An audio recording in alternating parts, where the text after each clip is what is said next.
Hi, my name is Heather. I'd like to welcome you to the Knits and Things podcast. If you're looking for me online, I am Heather219 on Ravelry and Instagram. There's also a group on Ravelry called the Knits and Things podcast group. There is also a blog with the same name, but you need to spell out the word and instead of just an N. And I upload my videos to YouTube, although I do link them through my blog and through the group on Ravelry. So I hope you can find me. The title for this episode is going to be Waiting on Summer, because I feel like summer should have started a while ago and it's not quite here yet. And to top all that off, I'm sick. So I've been sick last week. Today is Sunday, June 15th. It's Father's Day, and my father jetted off to a vacation this morning. So I got to see him for half a quick second, and I did send him a card, an e-card though, so he'll get it when he messes around on his iPad. And I think that'll be pretty funny to him, because I don't know that he's ever gotten an e-card before. And so today's Sunday, and Friday was my last day with my students. For thing one, I want to show a finished object first. I cannot remember for the life of me. I know I finished this recently, but I can't remember if I finished it before I recorded last time. So I'm going to show you my finished Zuzu's Petals. So here is Zuzu, and it's lovely finished glory. And I have the blinds open right now, so hopefully this is a good enough picture, because it gets the sunbeams across it there do nothing for you, right? So here's Zuzu's Petals. This was done from Handspun, and I don't think I had finished this. This was done from Handspun, a braid of Fat Cat Knits in the Cool Madras colorway. And so it went from blue to this lovely limey green to like a periwinkle purple, and then it went out to almost white, which is where I ran out. So if you'll notice, if you look at the ruffle very carefully, it goes to an almost white and then to another like purpley gray. And let me see if I can bypass the sunbeams. Oh, maybe not. So the progression here, purple to almost white, and then back to a purpley gray. The purpley gray that's at the very bottom edge is a whole different skein of Handspun that I had in my stash from another time when I ordered and spun up something that was a purpley gray color. So this purple has a lot more blue in it than this. This has a lot more, maybe a gray or black in it, neutrally color, where this is very blue. But I think it still works out very nicely, and that way I was able to do the full pattern. So this is it. This is done in a very heavyweight yarn though, and it's very, very thick. The next time we have a blizzard, this is what I'm wearing. So this goes, I'm going to try and put it on and not have my hair not go crazy. Like I said, I've been in bed for the last 2 days, so my hair is like, so I apologize right now if I scare you. Okay, so here it is. It is very warm, but I love, love, love the way it drapes and fits over your shoulders. And it has not been blocked. I'm kind of stumped with how to block it. I'm probably going to have to find like a picture or, I don't know, which is why I haven't done it. I'm going to have to find something very tall but wide that I can block it on to lay it down flat. Or I might just have to lay it and kind of make sure that the ends are wet still to get them to lay down, because it's such thick yarn. I don't know how I'm going to get those ends to lay down without having it stand up rather than laying flat. I don't know. So there it is. Zuzu's Petals. Very, very cute. I really like it. So now I'm very anxious to spin for another one, which I finished. When I get to spinning, I'll tell you what I finished so that I can try spinning another one. So, and is that everywhere? Probably. Whatever. Hopefully I'm not scaring you too much. So, Zuzu's Petals is the designer's name, Zappetti. Heather Zappetti. Is that her? For Zuzu's Petals? I don't remember. I'm sorry. I wrote most of them down. I did not write Zuzu's Petals down. So, that is finished from last time. And that's the only thing I've finished. Although, no, I did finish some socks, which I don't think I have here. So that's lovely. I might take a pause and go find them because you need to see them. I finished not a pair. I have a hoe somewhere out there. So thing one. For thing one, the main thing is Hogwarts Express. I am so enamored with this shawl. I find it so entertaining and so potato chippy to knit, right? It's one row. It's a very plain basic shawl. So this is Hogwarts Express. Did I write down who it was from? Of course I didn't. I'm sorry. Hogwarts Express is a shawl with the little owls along the edge, and I'm doing it for Camp Loopy, project number 1, which was to knit a project that was 400 yards and reminded you of a book or a movie, a favorite book or a movie. So I love Harry Potter the series and Harry Potter the movies, so I went with Hogwarts Express, which is a lovely little crescent-shaped shawl that has little owls along the edge. Oh, and you know what? I might close the blinds because I really want you to see. Oh, you can see them. The cute little owlies. So I just finished the owls. I'm doing the last charted row, which is a purl row going across. And then when I'm done with that, I'm going to, there's an alteration that another knitter did, not the designer, but another knitter suggested for how to make them look like they're sitting on the fence posts, or sitting on a fence post. So I'm going to do some kind of an alteration because I'm supposed to use 400 yards. And this skein, I'm doing this in Dragonfly Fibers, the Genie sock base. And you're supposed to use 400 yards. This skein is 420 yards, and I still have all this left. And I'm done with the basic pattern. So there's a way to finish it off where it gets very ruffly at the edge and has them looking like they're sitting on fence posts. So I'm going to do that to use up as much of the yarn as I can so that I make sure I use my 400 yards for the Camp Loopy requirement. So if you are not familiar with Camp Loopy, you should be. So Camp Loopy is run by the Loopy U, which is a fabulous online store, although they have a physical store as well. Online store, and there's a challenge each month, June, July, and August. The June challenge, like I just said, was for 400 yards, a 400-yard project that reminded you of your favorite book or favorite movie. Somehow it had to be connected to your favorite book or favorite movie. And it doesn't have to be your absolute favorite, but it has to connect back to one, right? They don't know what your favorite is, but it's all in the spirit of the thing.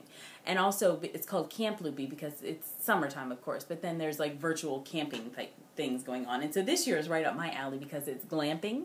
And if you have been watching from last year as well, I do not camp well.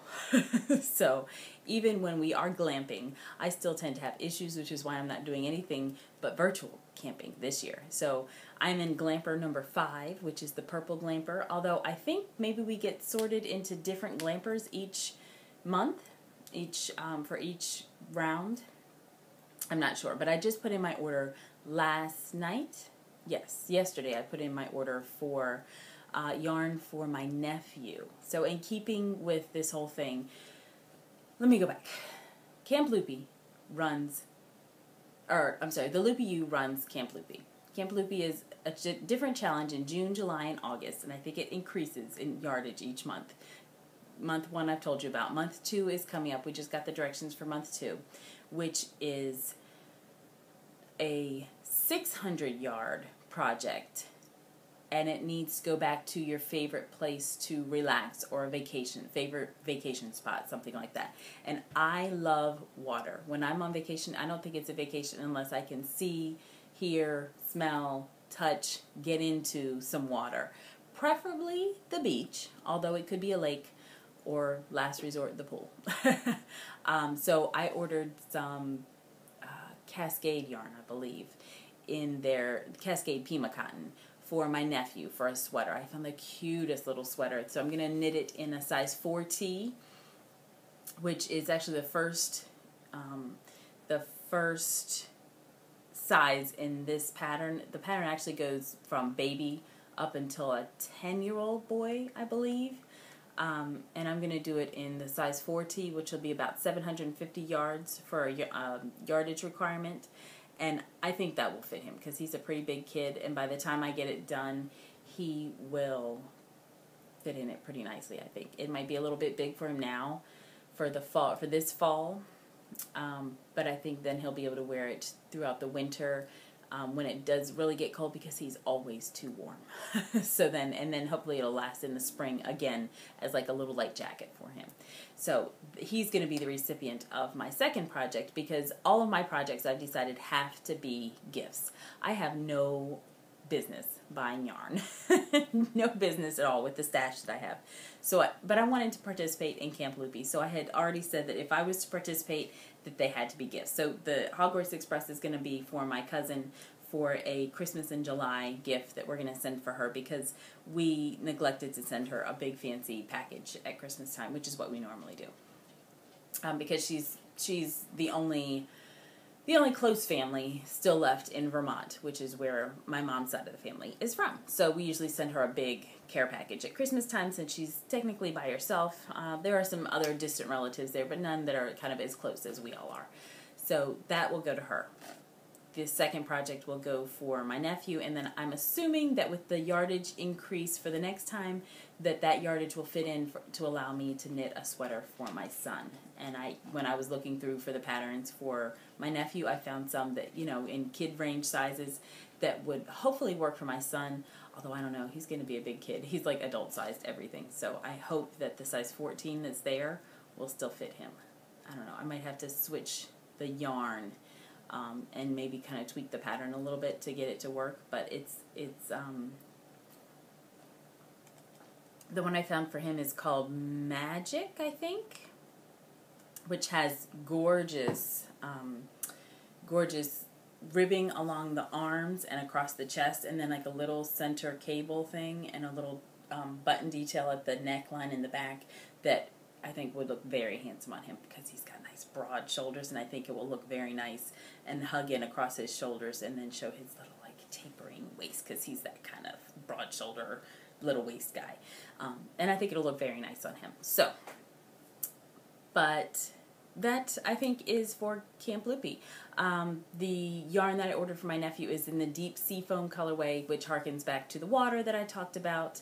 And again, I'm wondering what Project 3 is going to bring. So that is the long way of talking about my one Camp Loopy project, my first Camp Loopy project, which is Hogwarts Express, which is almost done. So the next time I record, it will be a finished object. And I've kind of let that take over everything that I was supposed to do, even Viajante and my Lizzie cardigan.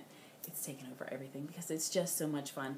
And I really, to go back and talk about it a little bit more, I really like this project because it's so simple. It's a very simple garter stitch top to the shawl, and then once you start the difficult parts, it's really only one little tweak to each row to make these beautiful owls.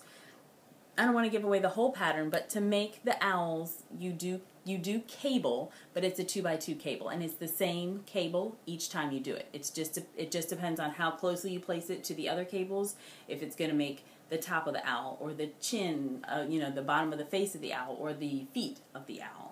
And then there are beads for his eyes, if you could see. There are beads for his eyes, but it's on one row. You do all the eyes on the same row, and you're done. So for anybody who says, I know somebody on Instagram had said, oh, I'd like to try that, but I'm afraid I won't be able to. You can do it.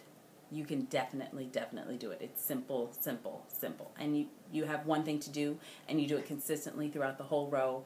On the, it's spaced evenly and everything. There's not even a different number of stitches in between. It's wonderful. I love it. I love it. I love it.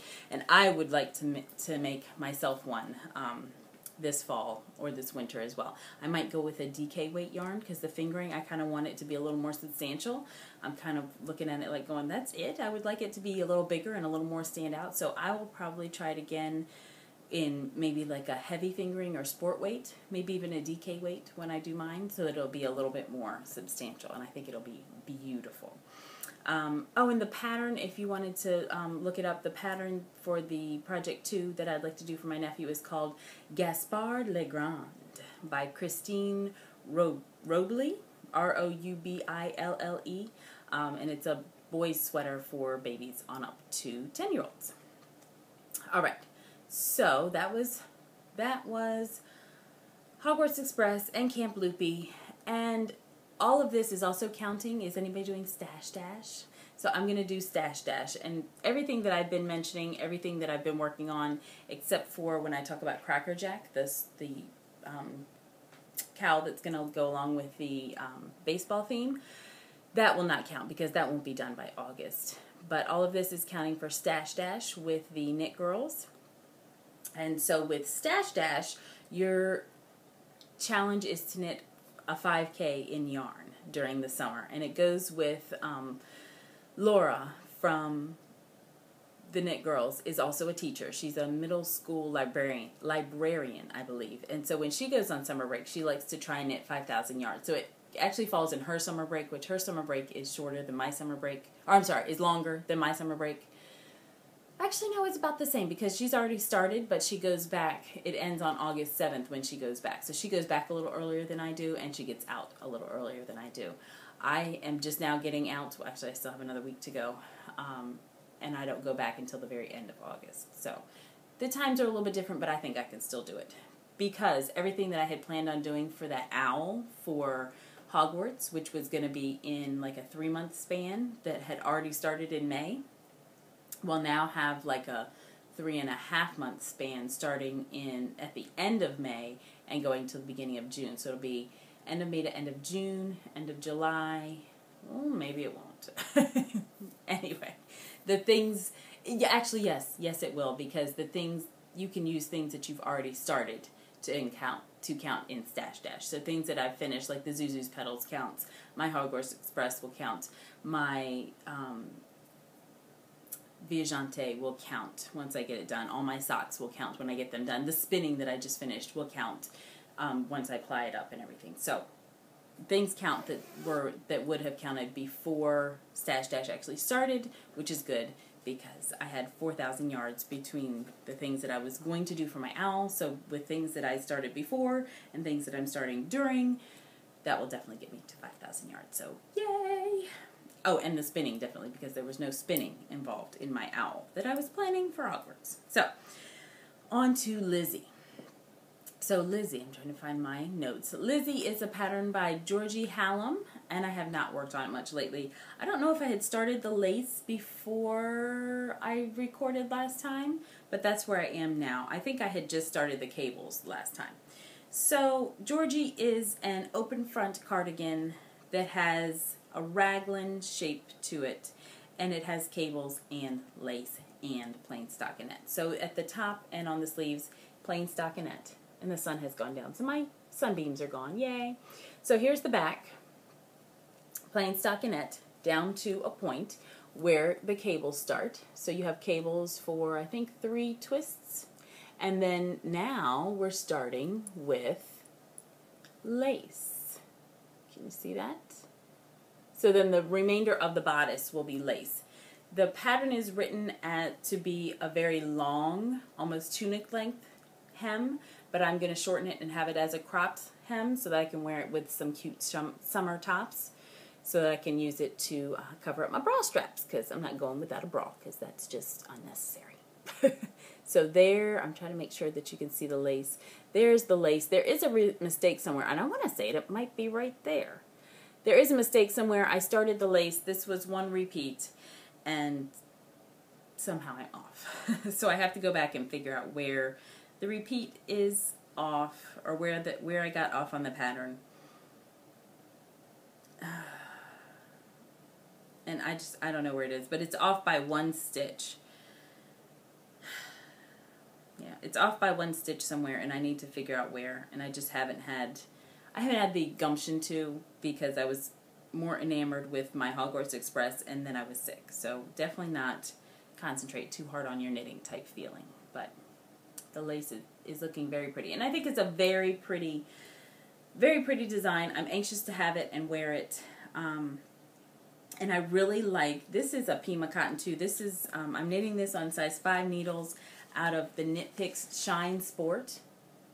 which is a Pima Cotton and Modal blend. And I really, really like the way it feels. I was a little concerned because of the man-made fiber aspect of it, but it feels really, really nice. And it seems to be holding up very well. It doesn't have too much of a fuzz to it. It's staying nice and soft and solid and crisp looking. So let's hope it continues once I start washing and wearing it.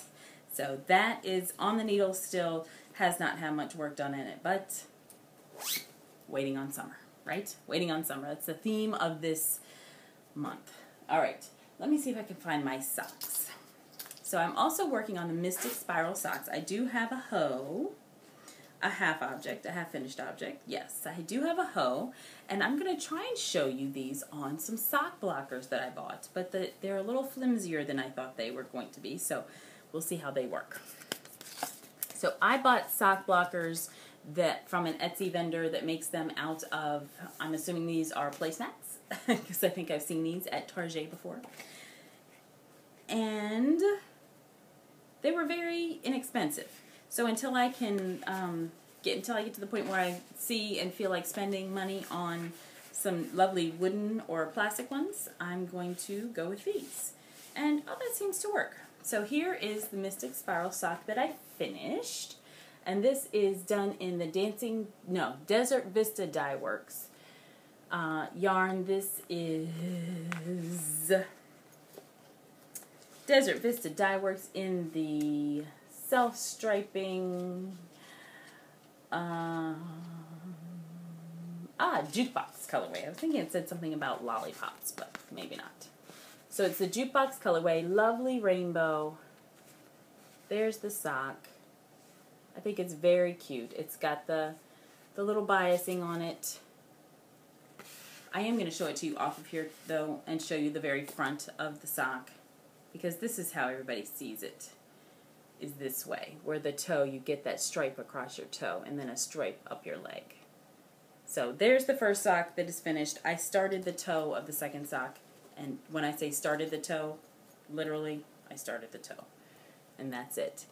The way he does his toe is very interesting. There's a series of yarn overs and then knit through the backs. So to me is not intuitive. I need to watch the pattern the whole time. So this was as much attention as I had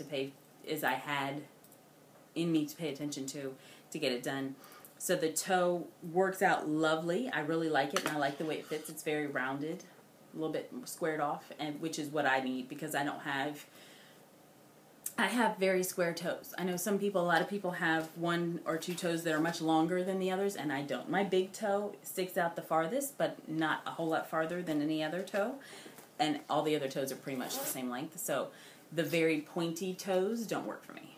I end up with like this much extra that just sticks out at the top of my sock if I do that. So I really like the toe, and I think it's worth the extra fiddling, but you have to pay attention. So you have to pay attention.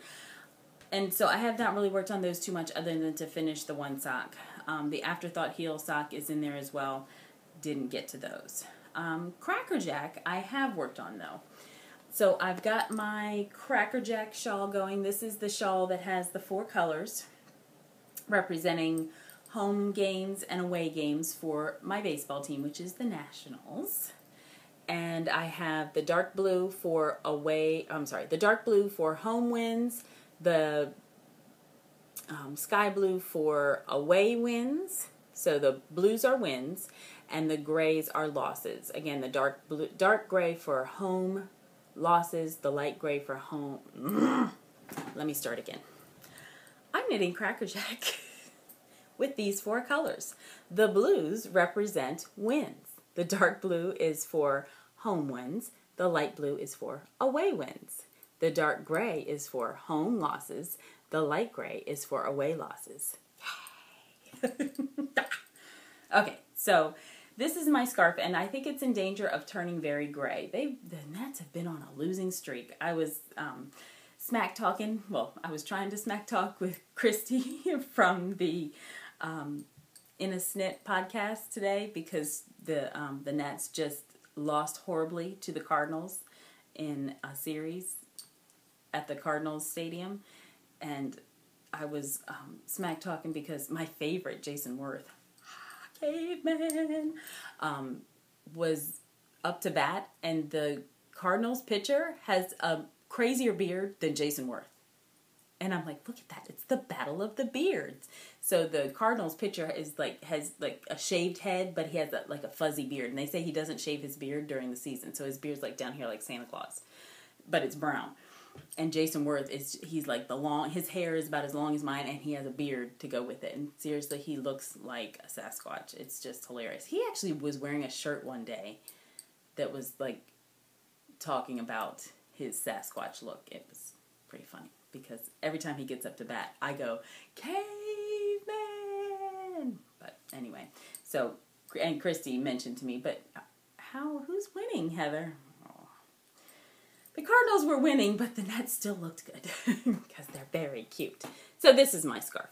And the idea is you knit 2 rows, or however many rows you designate. You knit a set number of rows for each game that your team plays. So now I want to say that this last stripe that I just did, which was an away loss, was from May 18th.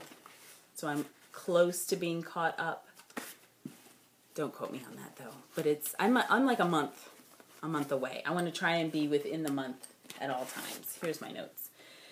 Ooh, no, I'm behind. That was for the 13th, that away loss. So I need to do an away win the next one is an away win that I need to knit. So, and I showed you last time how I'm alternating the yarns and carrying them up so that they make hopefully a pretty seamless join where I'm just twisting it each time I change colors. So when I go for a long stretch without changing, the yarn just kind of lays there. I try not to pull it, and I try to get it to lay very nicely so that it doesn't do too much crazy stuff.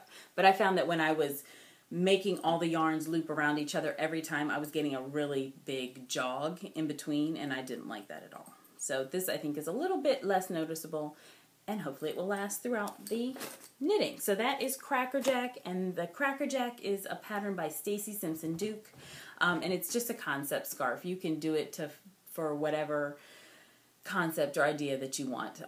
Something that has a high number of games I think works best, but you could just do a higher number of rows if you were following a sport that had a smaller number of games. Maybe you could knit, if it was if it was like soccer or lacrosse or football with your own child, you could do it and you could knit on the scarf while you were at each game. Although that wouldn't work for if they won or lost. Maybe you could do whatever they did the last time. I don't know. Anyway, something that works with a large number of games or a large number of events seems to be the best idea for getting an entire Infinity Cowl knit, which is what I want that to be. So, those are the active works in progress. No, they're not. You haven't seen my Viagante. I have worked on it just a little bit. It is not going to get done by the 21st. So I think that's kind of out. Again, I'm going to take this tomorrow when I go to my workshops. And I guess it is getting pretty long. I was here the last time. Here's where I was the last time, and I've done just that little bit since then. So maybe 2.5 inches. And it's getting there. I actually tried it on the other day to see, since it's getting to be so long, I tried it on because this will go over my neck, and it is very close fitting around my neck, but I think it's going to work. And so I think I have a good bit done. I think I'm really going to like it. And I was actually very excited because, oh yeah, now it's going around the corner of my shoulder. So that's good. Woohoo! I was very excited when I was listening to I'm going to get it wrong, the Yarniacs, because they're going to do another fall color knit along, or colors of fall knit along with the Pantone colors of the year. And this gray is not in the color palette this year. But there are tones, because this is a very tonal yarn. Oh, this is knit out of the Leading Men Fiber Arts Ghostlight. Did I tell you that? Yes, in the Darkest Hour colorway. And I'm knitting it on a size 4 Haya circular needle. But do you see the very light gray that's in there? There is a color, very light gray. I want to say it's called Silverlight. for the Pantone colors that is in there. But when I was reading through the Pantone website, which they link to for their colors, one of the must-have accessories that a couple designers named was a charcoal wrap. So my Viajante is going to be very stylish this fall. Although I want it done now for the summer, for the movies and everything. But I think it's going to be a great item for fall. So I can't wait to finish that and get it worn. And I'm plugging along. I'm getting there. So I'm hoping that tomorrow I'll get a lot done on it while I'm listening. I know the very first thing that we're going to is we'll be sitting in a big auditorium at the school that we get to go to and listening to a public address or listening to a speaker that is being taped at another location. So we'll be, I guess, watching it being streamed in. I don't know. They're trying to be very technical in my county, and it's not always working. But, yeah, so I think for at least the first hour, we'll just be sitting and listening to a speaker from somewhere else talking to every teacher in the county. Should be early. Okay, so that is my active works in progress, yes? Yes, that is my active works in progress. These are my afterthought heel socks, which I have not worked on. So I won't show you those. So that is it for thing 1. On to thing 2. So thing 2, now where did I put it? There it is. So thing 2 is spinning, and I finally am finished. And not really because I filled up the whole bobbin, but because the fiber broke and I'm not feeling good and I didn't want to put it back together. So I finished spinning a bobbin of the white, and this took a long time. This is the fleece that I got from Maryland Sheep and Wool last year. The sheep's name was Jemima. I want to say she is a Romney cross, and the yarn is turning out beautifully. I'm going to do a 3-ply. I'm going to Navajo ply everything that I get. So I'm filling up an entire bobbin, letting it rest, and then Navajo plying it. I've already got 1 skein of yarn going. This is only the 2nd skein I've done. And I have the big, huge, like, bolts of yarn, almost like a loop bat, but bigger and all the same color is how I had this processed. I took this to a local mill for me. It's actually in Frederick, Maryland, and I'm just outside D.C. Frederick, Maryland is on the far western part of the state. So it's somewhat local, but they do everything that way. It's called, I just had it in my mind. They're in Frederick, Maryland. I will link in the show notes because their name just left my mind. I just had their name in mind. I don't remember. Anyway, they're a local mill. They're in Frederick. And they make the big like spools of fiber, and you can pull from the center.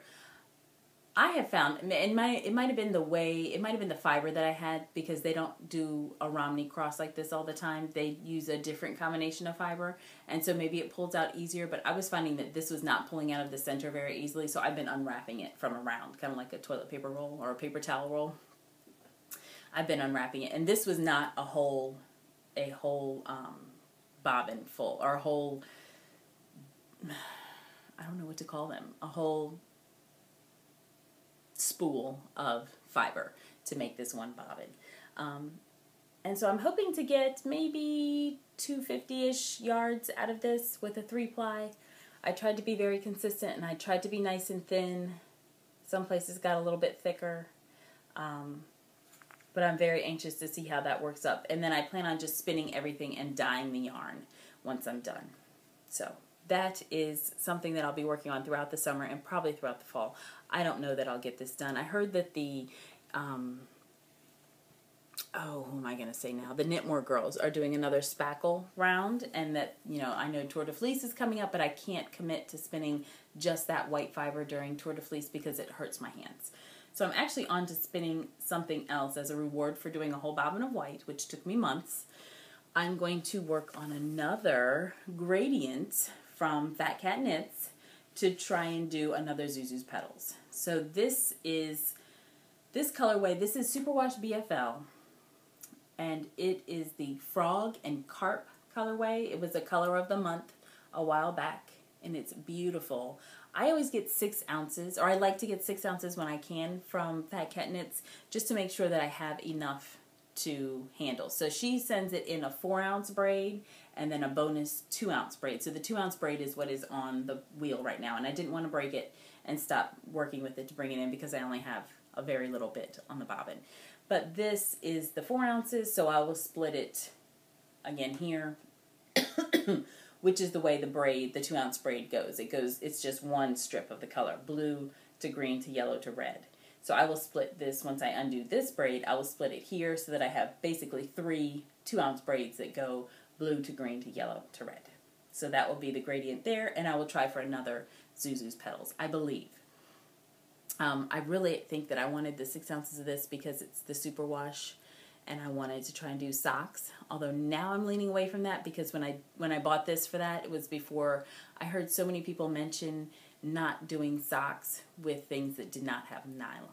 So I don't know. Maybe it's a very special, fancy pair of socks that I don't wear in my shoes. I don't know. Anyway, this is what I'm spinning now, and it's very soft and lovely. I actually had another braid from Fat Cat Knits that was a little more definite with the colors, where the colors definitely started and stopped. That was a little bit more like the blue, green, and purpley color here for my first Zuzu's Petals, but that just feels so nice that it won.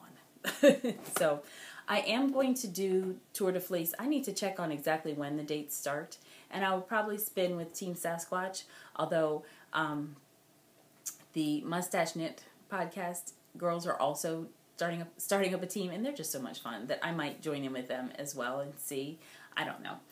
But I definitely always participate in both of those things over the summer, and I know that definitely know that it will be going on the week that my son is away at diabetes camp this summer. So I'll be spinning a lot, and I'm just going to keep working on my bin. I'm not going to have any set goal in mind. I'm just going to spin every day from the Spin Your Bin, and the Fat Cat Knits braid is part of the Spin the Bin challenge. I mentioned that a while ago and have not mentioned it again lately at all, so I don't know if you remember that. Spin the Bin is a challenge from the totally arbitrary something or other group. Yet another thing that I got into listening to podcasts, and basically they challenged you to put 12 braids into a bin and to spin those 12 braids through, although I don't know that they had a requirement that it had to be 12, but they wanted you to put fiber into a bin and commit to spinning that bin in the year. And so every time I spin something, I've been pulling out of that bin, and everything that I've spun, the white and the Fat Cats, is all in there. So anything that I do for Tour de Fleece is working on that as well. So I think that's it for today. I'm waiting for summer to begin. I'm going through my notes here. The summer plans, he's going to lacrosse camp this week. Foot is not broken. Swim team started up. I mentioned very briefly he does go to diabetes camp just after July 4th, I want to say. I will be going to Colorado on my own in the middle of July. I'm actually starting up a home-based business to supplement my teacher income. It's so instead of home-based business being Mary Kay Cosmetics or Tupperware or something like that, or the 31 bags. It's a clothing company. It's called Carol Anderson by Invitation, and so it's like taking a mini fashion show to your friends and sitting around and you get to try on clothes. You get to talk about putting looks together. You get to give each other advice, back and forth on what looks good and what doesn't, and what works for your body and what might look better on someone else, or what something else that might look more appealing on you, and things like that. So each season that comes out, the company has 2 seasons each year, a fall season that lasts through fall and winter, and a spring season that lasts through spring and summer. And you have to go for training each time before the season to get introduced to the season and get educated on the fabrics and the fit and the cut and everything else. So that is in July in Colorado, and so I'm very excited about going away on a little mini vacation, because I'm going to stay a couple extra days and go and visit one of my old military buddies, because I was in the Air Force, and so I'm going to go visit my roommate from when I was stationed in Louisiana. So that sounds just so entertaining to me and so thrilling to me, and I can't wait to go. I'm excited about starting the new job, and I'm very excited about going to see my friend and meeting her new daughter. So very nice. She got to meet Zachary when he was about the same age as her daughter is now. So it's very touching to think that I'll get to meet her daughter too. So, otherwise, that's it. I just plan on knitting and relaxing, catching up on housework. I always feel like my house has been so neglected during the school year. So, we're just going to be hanging out with the boy, getting stuff done, and catching up on sleep. So, until next time, I hope your knitting makes you happy. Bye.